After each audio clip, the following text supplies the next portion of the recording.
Hello, and welcome to No Bruises on the Outside. I'm Roger Reynolds.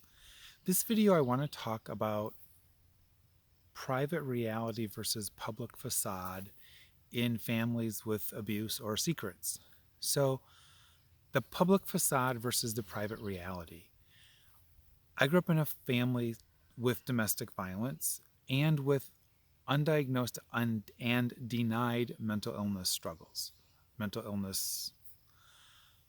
So my father was an alcoholic and rager and violent. Although he rarely hit us, he did do violent acts. My mother, my guess is she had complex PTSD. She definitely had depression. She definitely had anxiety. She was never diagnosed. She denied things largely. She hid them. We saw them at home, but when she went out in public, she liked people and she put on a happy face. And she sincerely, I think, was happy out in public often. Um, and my father also liked being in public and liked people. And so the public facade, as I call it, was this face that my whole family put on for being out in public. And I know that many domestic violent families with domestic violence, people with families with abuse, um, if there's someone who's being molested and it's a family member or a family friend, they'll put on a public face when they're out in public, and then there's some private horrible actions happening privately.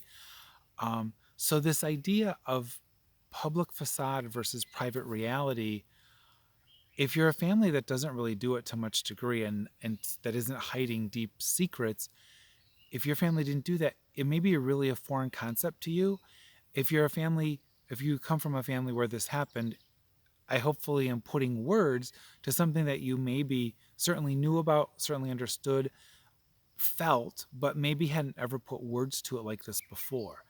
And what happens is, for me, I know I learned to do this before I have memories.